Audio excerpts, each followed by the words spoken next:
अस्सलाम वालेकुम, मैं हूं आबिद अंदलीब। नाज़रीन, आज दोनों डेड लाइन्स ख़त्म हो गई हैं। सुप्रीम कोर्ट के अंदर एक डेड लाइन थी फाइनेंस की और दूसरी थी सिक्योरिटी की। दोनों में हुकूमत ने इनकार करने के लिए, सुप्रीम कोर्ट को चूना लगाने के लिए, धोखा देने के लिए एक मुनज़्ज़म हिकमत अमली तैयार की है। फाइनेंस का पहले बात कर लेते हैं। फाइनेंस में आज आपको पता है ये डेट दी हुई थी, 72 घंटे दिए थे सुप्रीम कोर्ट ने स्टेट बैंक को, गवर्नर स्टेट बैंक को बराह रास्त हुक्म किया था कि आपने इलेक्शन कमीशन को अगले 72 घंटे के अंदर अंदर रकम ट्रांसफर करनी है। और उस वक्त जो इलेक्शन कमीशन की मौजूदगी में स्टेट बैंक के जो हुकाम थे, गवर्नर स्टेट बैंक तो खुद मौजूद नहीं थे, उनके जो बाकी ज़ेली अफसरान वहाँ पे मौजूद थे, उन्होंने कहा कि अगर आप लिख कर हमें दे दें तो हम ये रकम अगले 72 घंटों के अंदर अंदर जो इलेक्शन कमीशन है उस तक पहुँचा सकते हैं थ्रू AGPR। तो उस वक्त ये ऑर्डर भी आया और उन्होंने अपना जो चैम्बर के अंदर ही फैसला सुना दिया था कि आप ये जो रकम है इसकी जो मुंतकिली है इसको यकीनी बनाए। और उन्होंने ये कमिटमेंट दी थी कि हम इसको शॉर्टेस्ट पॉसिबल टाइम के अंदर, यानी कि अगला जो वर्किंग डे था उसके बाद वो था मंडे का, आज का दिन, इसके अंदर ये ट्रांसफ़र हो जाएगी और रिपोर्ट आपको जमा कर दी जाएगी।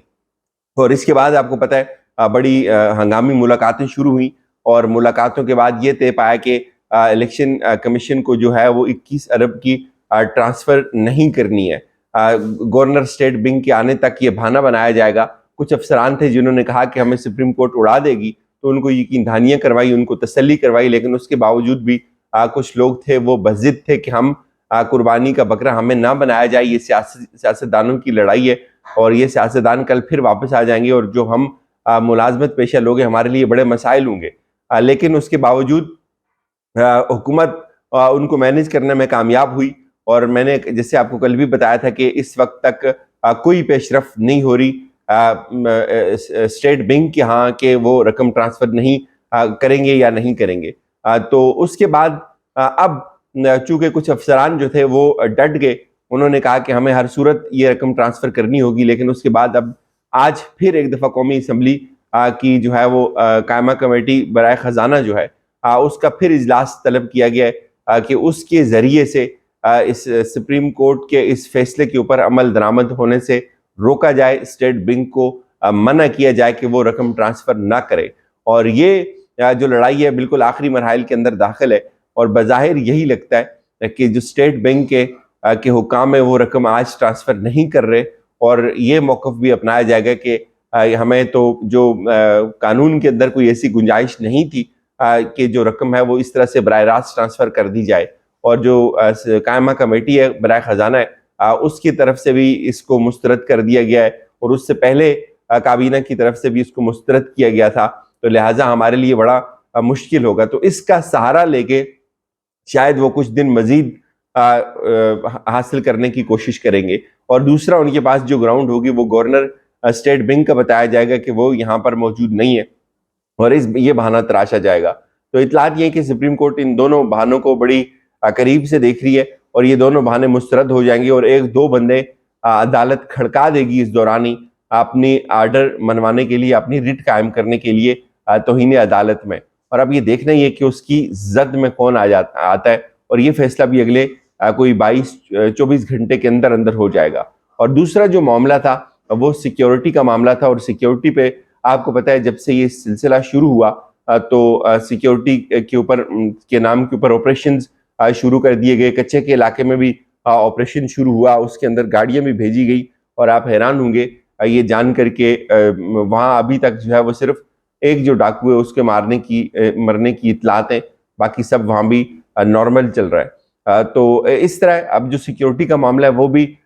उसके ऊपर भी इनकार है। उसके ऊपर जो उन्होंने, हुकूमत ने खुद वाज़ेह तौर पे कह दिया कि जो सिक्योरिटी के से वाबस्ता इदारे, उनकी इस वक्त जो इस्तेदाद है वो इतनी नहीं है कि वो इलेक्शन कमीशन को इलेक्शन करवाने के लिए ये सिक्योरिटी दे सके। तो यहाँ भी एक दो बंदे शायद खड़का देगी सुप्रीम कोर्ट और उसके बाद आप देखेंगे सिक्योरिटी भी आहिस्ता आहिस्ता सेटल हो जाएगी। तो ये दोनों डेडलाइंस आज ख़त्म हो गई हैं और दोनों के ऊपर काम नहीं किया गया। हुकूमत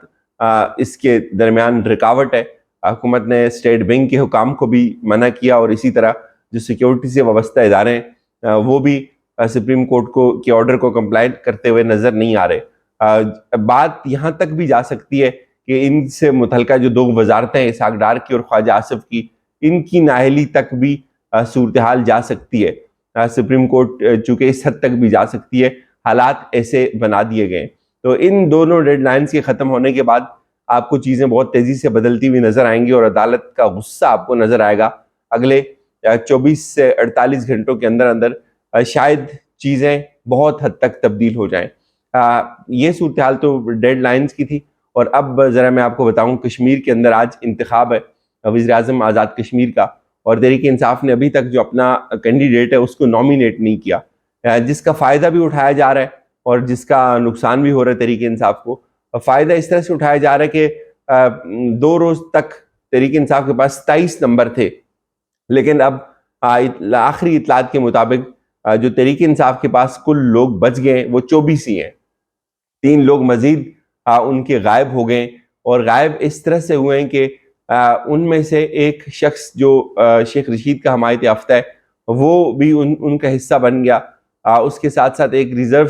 سیٹوں کے اوپر 2 لوگ آئے ہوئے تھے، خاتون تھی، وہ بھی غائب ہو گئی، اور بعد میں پتہ چلا کہ وہ صدر ہاؤس میں بیرسٹر سلطان محمود چودھری کے پاس ہیں، اور بیرسٹر سلطان محمود چودھری کے پاس پہلے ہی 5 لوگ موجود تھے، اور اس کے بعد 3 لوگ جو ہے وہ اور اس کے کیمپ میں چلے گئے۔ تو نمبر گیم نہ اپوزیشن کے پاس ہے اور نہ ہی حکومت اب تحریک انصاف کی وہاں تھی ان کے پاس ہے، کیونکہ دوسری طرف یہ بھی رپورٹ کیا جا رہا ہے کہ مسلم لیگ نواز بھی وہاں اپنا کینڈیڈیٹ لانے کی کوشش کر رہی ہے، اور جو پیپلز پارٹی ہے وہ اپنا کینڈیڈیٹ لانے کی کوشش کر رہی ہے۔ بیرسٹر کا جو فارورڈ بلاک ہے وہ دونوں سے مذاکرات میں رابطے میں ہے، تو بڑی گند مچ گئی ہے۔ یہ گند کسی طور بھی ٹھیک نہیں ہے، جو یہ غلیظ کھیل کھیلا جا رہا ہے کشمیر کے اندر، اس کا امپیکٹ بہت زیادہ اس پار کی کشمیر کے اوپر آئے گا کہ آپ وہاں دیکھیں 5 اگست 2019 سے لے کر آج تک کوئی حکومت نہیں ہے، کوئی پریس نہیں ہے، کوئی میڈیا نہیں ہے، بنیادی انسانی حقوق معطل ہے، اور وہ لوگ کشمیر کی آزادی کے لیے، مقبوضہ کشمیر کی آزادی کے لیے اس طرف دیکھتے ہیں، اور اس طرف ان کو جب اس طرح کی حرکتیں نظر آتی ہیں، جب یہ ضمیر فروشوں کی ایک پوری داستان، یہ کالے بازاروں کے دلالوں کے یہ جو ہے وہ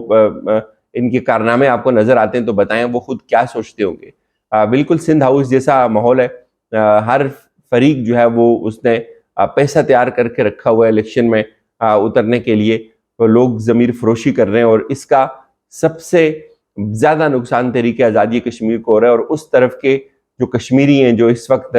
ان کی مدد کے لیے کہ منتظر ہیں، وہ کیا سوچتے ہوں گے، اس کا اندازہ آپ کو یہاں سے ہو جائے گا کہ مذاق بن کے رہ گئی ہے ریاست آزاد جموں و کشمیر،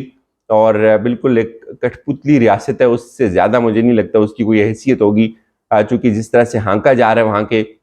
منتخب نمائندوں کو، چونکہ مجھے لگتا ہے کہ ان کی اوقات بھی یہی ہے، اور ان کے ساتھ یہی ہونا چاہیے تھا۔ آج